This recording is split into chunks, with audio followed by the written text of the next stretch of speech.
नमस्कार, welcome to the soul यात्रा।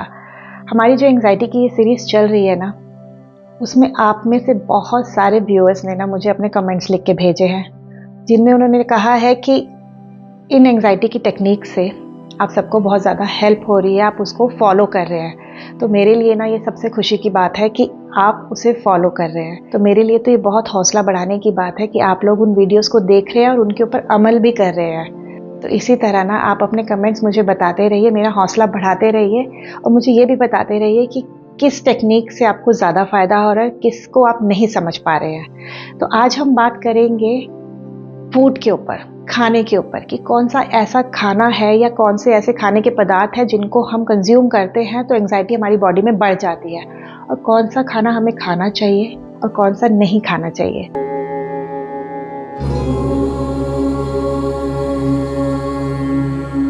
तो खाना तो हमारा बेसिक ज़रूरत है, और जो खाना हम खाते हैं, क्या हम इतना सोच समझ के खाते हैं कि ये मेरे शरीर के लिए ठीक है या नहीं है?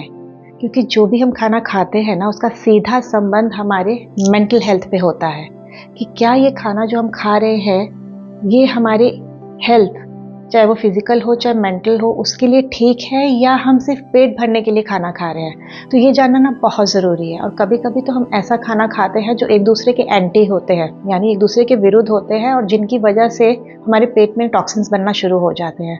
तो क्या हम खाना खाते समय माइंडफुल होते हैं? मैंने आपको माइंडफुलनेस की मतलब बताया था कि क्या होता है। जो चीज़ जैसी है प्रेजेंट में रह के उसको वैसे ही देखना और उसको वैसे ही फील करना। तो खाना खाते समय क्या हम उस खाने को फील करते हैं, उसके स्वाद को लेते हैं? हम देखते हैं कि हमारा खाना कैसे हमारे मुंह से जाके हमारे इंटेस्टाइन तक पहुंचता है? हम ये सब चीज़ें नोटिस नहीं करते। हम टीवी लगाते हैं, मोबाइल लगाते हैं, उनके सामने बैठ के हम अपना खाना खाते हैं, जिसमें हम ना माइंडफुलनेस यूज़ नहीं करते। तो क्या हम खाना अवेयर होके खाते हैं कि हम खा क्या रहे हैं? तो आज का जो हमारा टॉपिक है ना, वो यही है। खाने के मामले में कई लोग बहुत ज़्यादा ब्लेस्ड होते हैं, यानी किसी के पास बहुत भरपूर खाना होता है फिर भी वो बहुत दुखी होता है, और कईयों के पास तो एक बार का खाना भी नहीं होता फिर भी वो बहुत ज़्यादा सुखी होता है।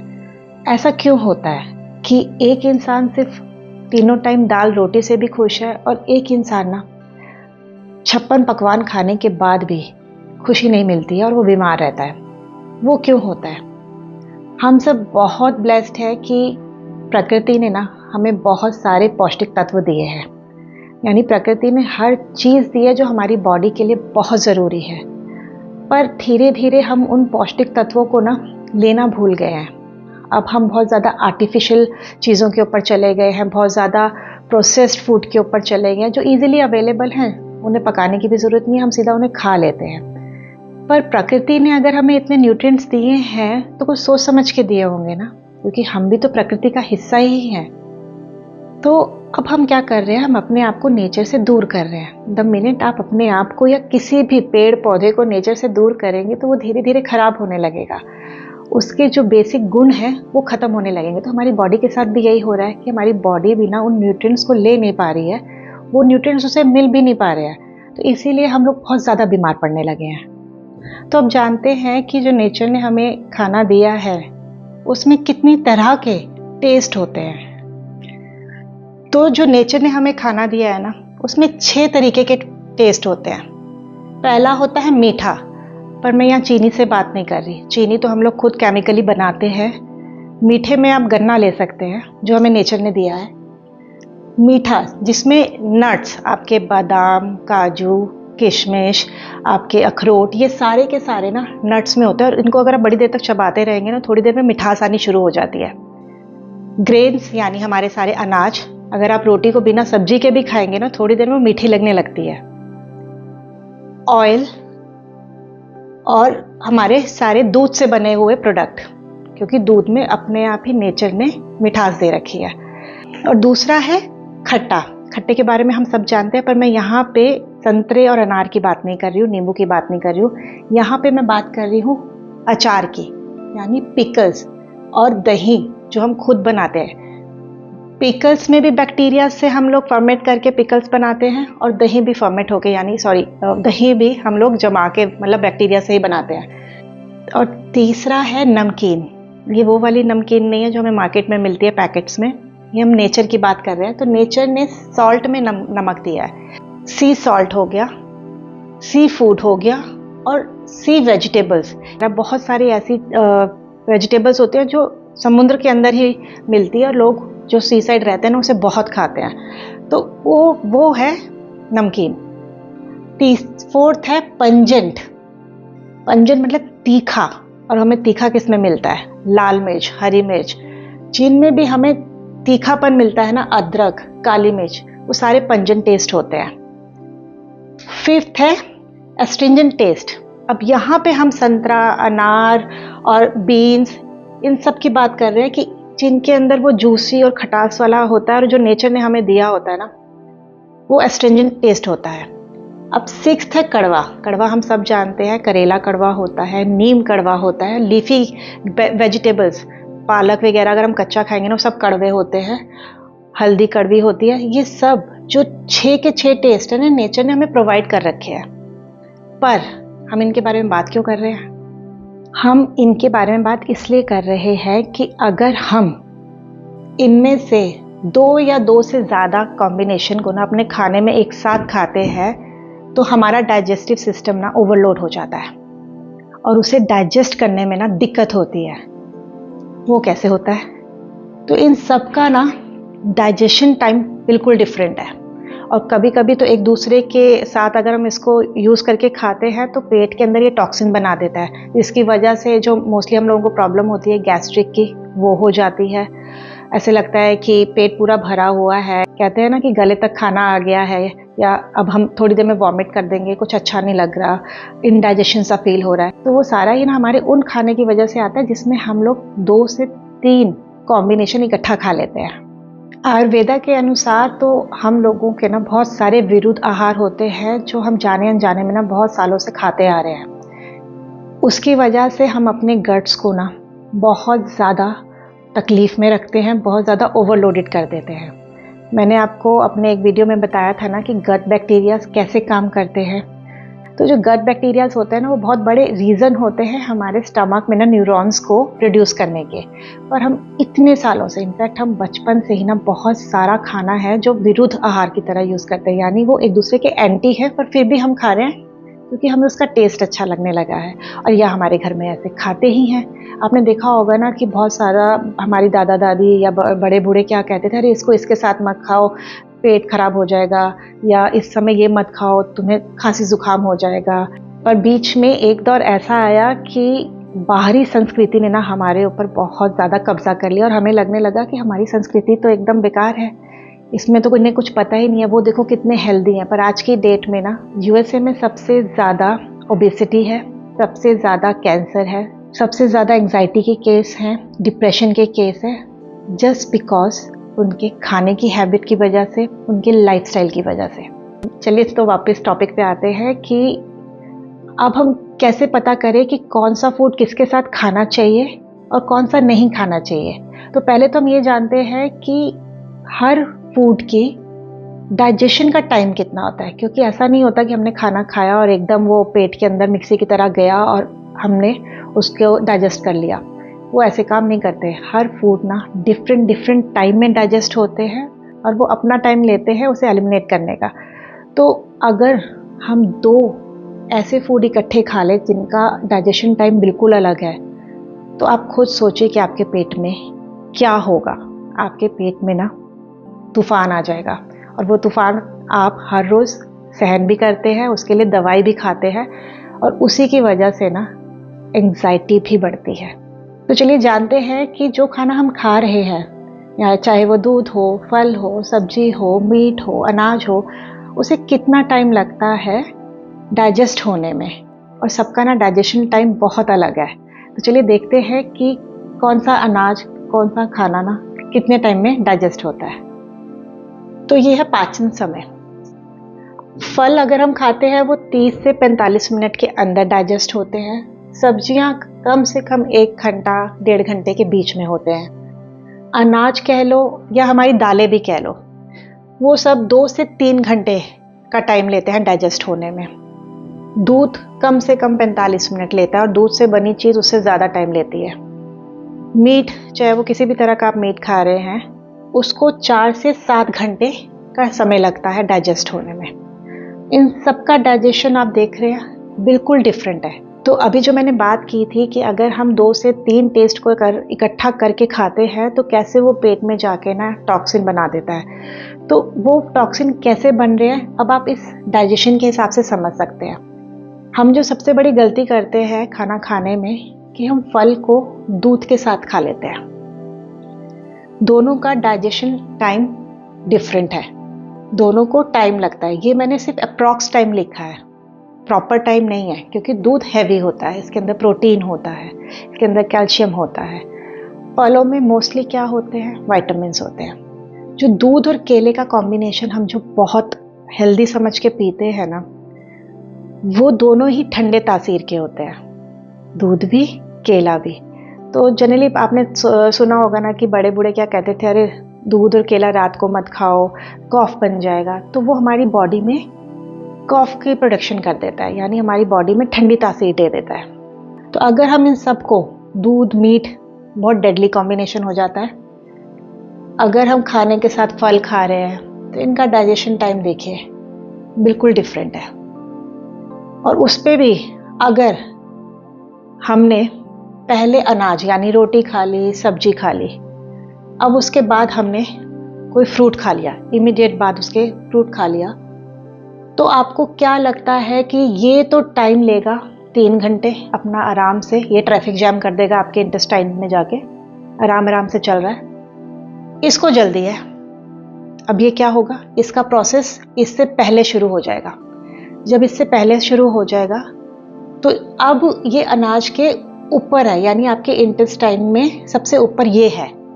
एलिमिनेशन के लिए तो ये है कि वेस्ट जो आपका निकलने के लिए तैयार है वो ये है, पर उससे पहले ये है ऊपर, सॉरी, तो उससे पहले ऊपर ये पहुंच गया है। अनाज को 3 घंटे लग रहे हैं, ये 30 मिनट में एकदम तैयार हो गया है, डाइजेस्ट हो चुका है, अपने न्यूट्रिएंट्स दे चुके हैं। अब मतलब ये प्रोडक्शन अब ये तैयार है एलिमिनेट होने के लिए, पर जस्ट बिकॉज अनाज खाया हुआ है ना, ये एलिमिनेट नहीं हो रहा, अब ये सड़ने लगेगा। अब आपके इंटेस्टाइन में ना ये सड़ने लगेगा। तो अब जब ये सड़ने लगेगा तो गैस बनाएगा। कोई भी चीज़ एक जगह पड़ी पड़ी क्या होता है, उसमें से गैसेस निकलना शुरू होती है।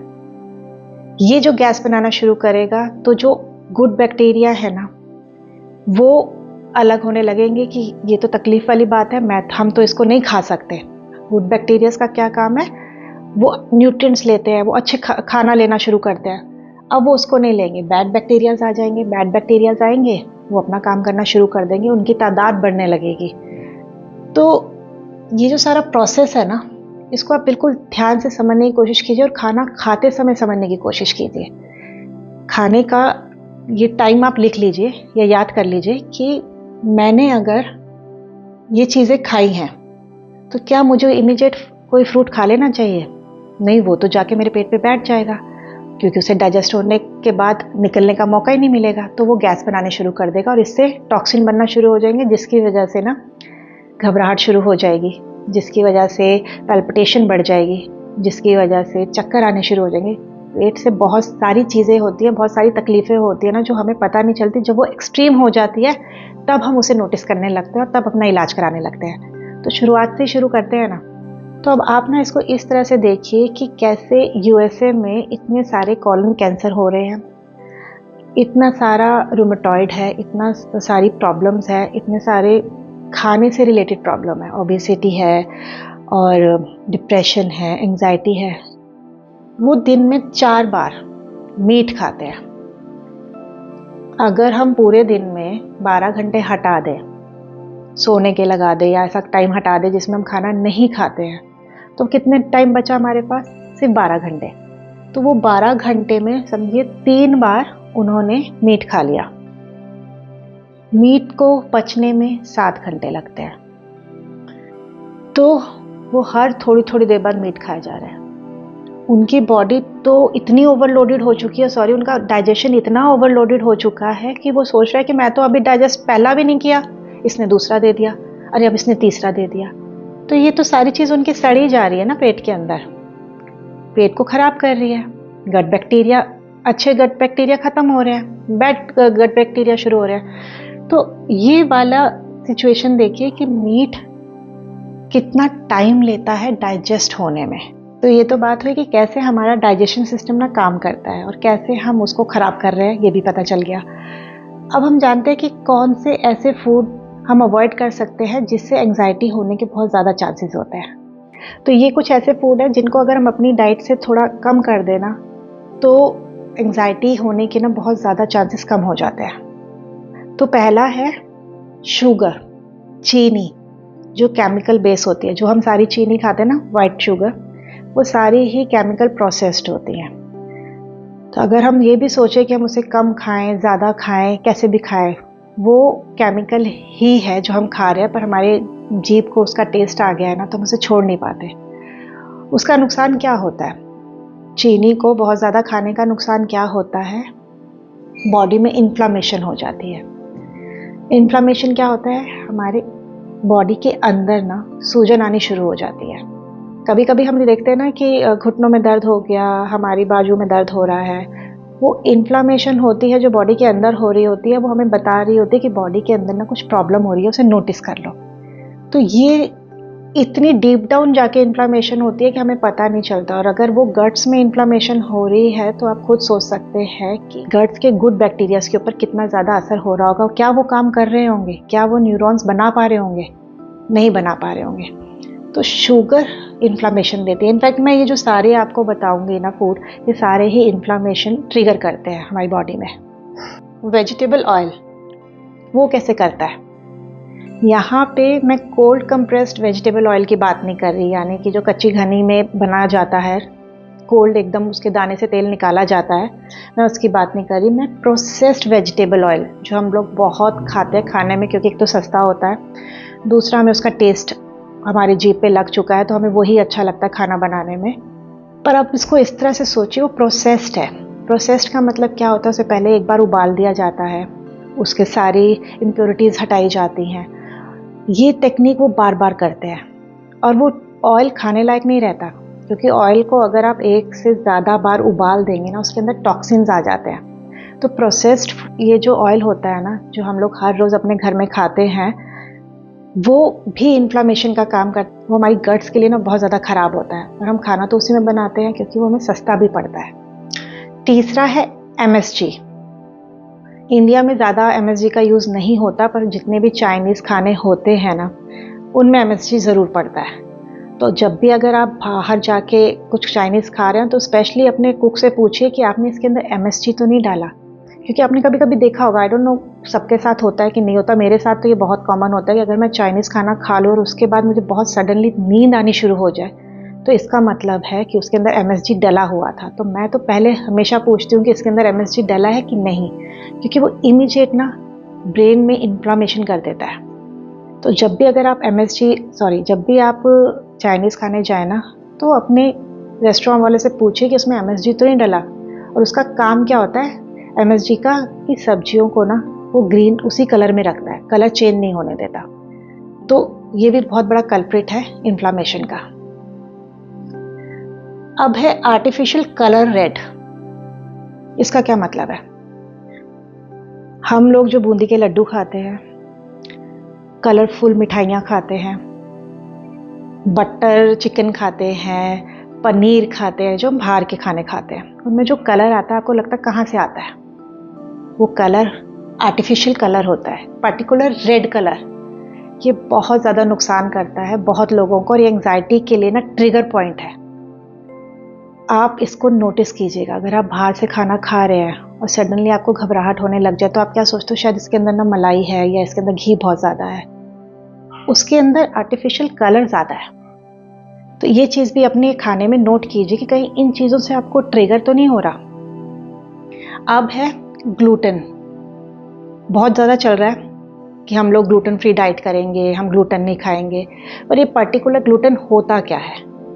अगर हम उसको अपने गेहूं से निकाल दें तो मैदा बन जाता है, मैदे से निकाल दें तो एक स्टिकी सा पाउडर बन जाता है, कि जो खाने को या रोटी को इकट्ठा जोड़ के रखता है, उसे टूटने नहीं देता। क्योंकि जिस अनाज में ग्लूटेन नहीं होगा ना, आप उसकी रोटी आराम से नहीं बना सकते, उसको बेल नहीं सकते। अब आप सोचिए कि इंडिया में ऐसे अनाज कौन से हैं? सोच लिया? जौ की रोटी आप आराम से नहीं बेल सकते, ज्वार की रोटी आप आराम से नहीं बेल सकते, रागी की रोटी आप आराम से नहीं बेल सकते। तो जिस आटे को ना आप बेल नहीं पा रहे हो, उसके लिए आपको बहुत मेहनत करनी पड़ रही है, वो बार बार टूट रहा है, वो ग्लूटेन फ्री अनाज होता है। तो क्या हमें ग्लूटेन खाना ही नहीं चाहिए? नहीं, हमें ग्लूटेन खाना चाहिए। ग्लूटेन उनको नहीं खाना चाहिए जिनको स्टमक की बहुत ज़्यादा प्रॉब्लम है, यानी कि उन्होंने खाना खाया और इमीडिएट उनको टॉयलेट जाना पड़ गया। एक पर्टिकुलर डिजीज़ होती है IBS, कहीं वो तो नहीं है? अगर वो है तब ग्लूटेन छोड़िए, और अगर नहीं है तो उसे खाने में ना कम कर दीजिए। अब है कॉफ़ी एंड टी। कॉफ़ी, हमें लगता है कि हम एंग्जाइटी में अगर कॉफ़ी पी रहे हैं ना तो हमें बड़ी आराम मिलता है। उस समय वो लगता भी है, उस समय आराम हमें मिलता भी है, और उसके बाद ना इमीडिएट जो हमने एनर्जी गेन की होती है ना, वो एकदम ड्रॉप कर जाती है। कॉफ़ी और चाय ना ये काम करती है कि इमीडिएट आपको एनर्जी देती है, और वो उतनी जल्दी उसे ड्रॉप भी कर देती है, और सडनली आप एकदम फटीक हो जाते हैं। दिन में 1 से 2 कप कोई दिक्कत नहीं, पर जिनको इसकी एडिक्शन हो गई है ना, वो अपनी एंग्जाइटी बढ़ा रहे हैं। आप खुद उसको छोड़ के देखिएगा कि अगर आप कॉफ़ी टी छोड़ते हैं तो आपको बहुत घबराहट होती है, आपको लगता है कि आपने कुछ ऐसा मिला नहीं है जिसकी आपकी बॉडी को ज़रूरत है। ये बॉडी इन पे ना डिपेंडेंट हो जाती है, जैसे सिगरेट्स पे, अल्कोहल पे, इन सब पे हो जाती है। यहाँ मैंने अल्कोहल नहीं लिखा है, जो सबसे बड़ा कल्प्रिट है हमारी एंग्जाइटी का। हम सोचते हैं हम एंग्जाइटी उससे हटा रहे हैं, बल्कि वो एंग्जाइटी को ना सप्रेस कर रहा है, और जैसे ही आप उसमें से हटेंगे वो एंग्जाइटी को शूट अप कर देता है। थोड़ी देर के लिए आपको रिलैक्स करता है, पर बाद के लिए ना वो बहुत ज़्यादा नुकसान करता है। फिर इसके बाद है सोया प्रोडक्ट। सोया तो हमने बचपन से सबने ही खाया हुआ है।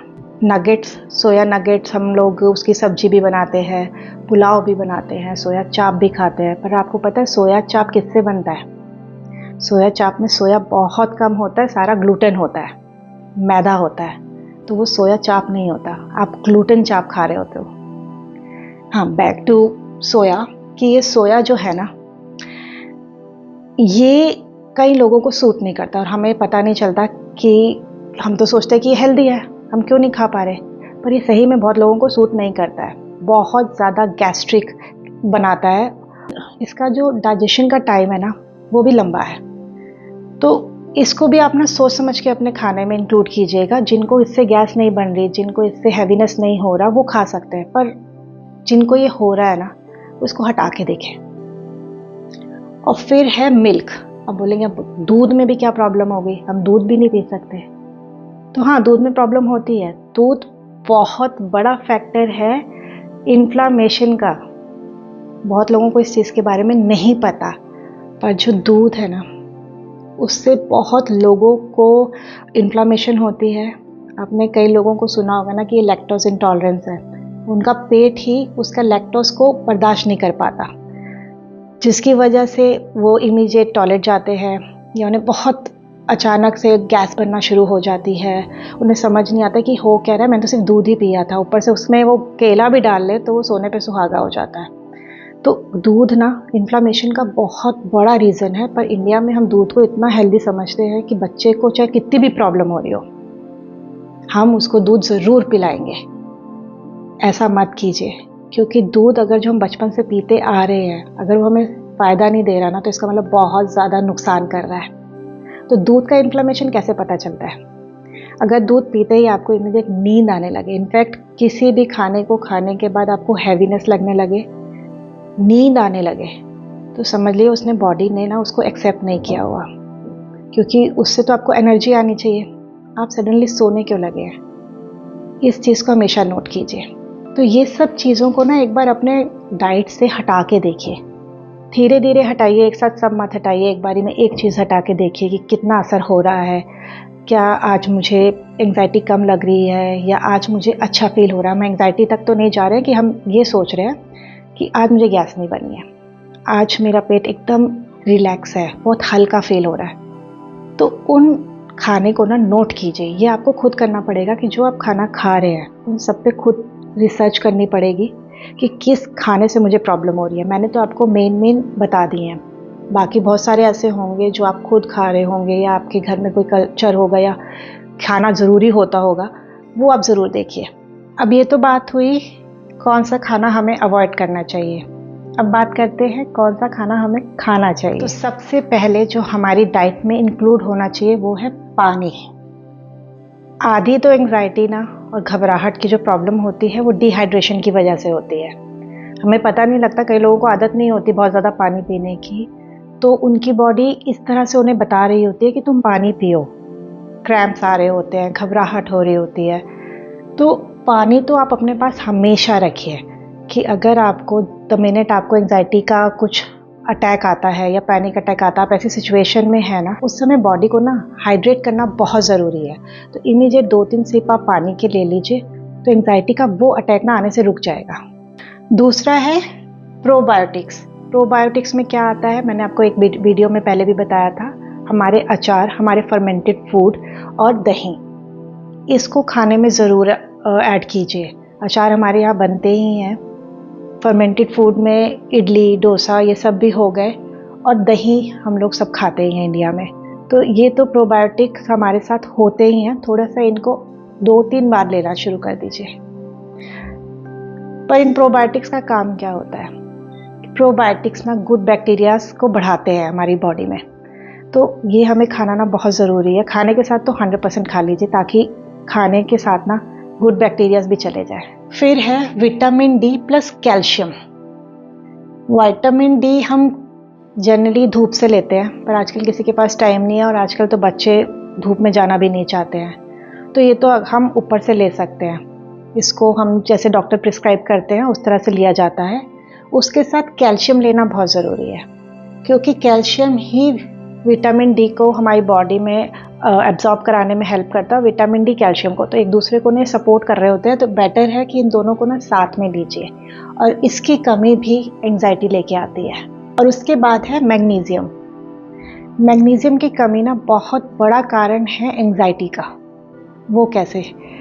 मैग्नीशियम की कमी की वजह से ही नींद नहीं आती, उसकी वजह से फटीगनेस होती है, उसकी वजह से हमारी एनर्जी बहुत ज़्यादा लो होती है।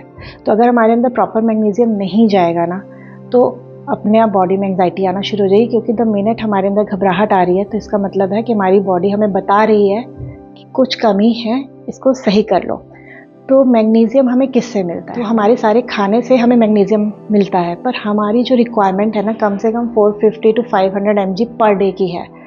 सारे खाने के साथ, यानी आपके लीफी वेजिटेबल्स हो गए, बादाम हो गए, अनाज हो गया, दालें हो गई, फ्रूट्स हो, ये सब चीज़ें जो है ना मैग्नीशियम देती हैं। बट हम कितना उन्हें खा रहे हैं? हम पूरे दिन में उतनी क्वांटिटी का खाना नहीं खा रहे हैं जितनी क्वांटिटी से हमें मैग्नीशियम मिल सकता है।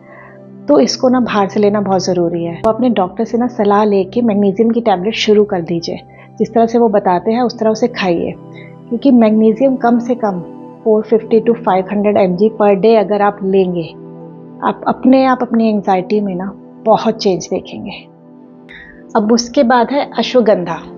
भारत में हर कोई जानता है अश्वगंधा क्या है, पर इसको कैसे लेना है, कब लेना है, ये आपको आयुर्वेदिक डॉक्टर ही बता पाएंगे, क्योंकि अश्वगंधा का भी dose person to person vary करता है। उसे कब लेना है, कैसे लेना है, वो डॉक्टर बताते हैं। ये बहुत ज़्यादा कामिंग मेडिसिन हर्ब होता है। इनफैक्ट ये बहुत ज़्यादा कामिंग हर्ब होता है। ये आपके मन को शांत रखता है, स्ट्रेस फ्री रखता है। पर अगर आप किसी तरह की मेडिकेशन पर हैं तो अपने डॉक्टर से सलाह लेके ही इसे शुरू कीजिए।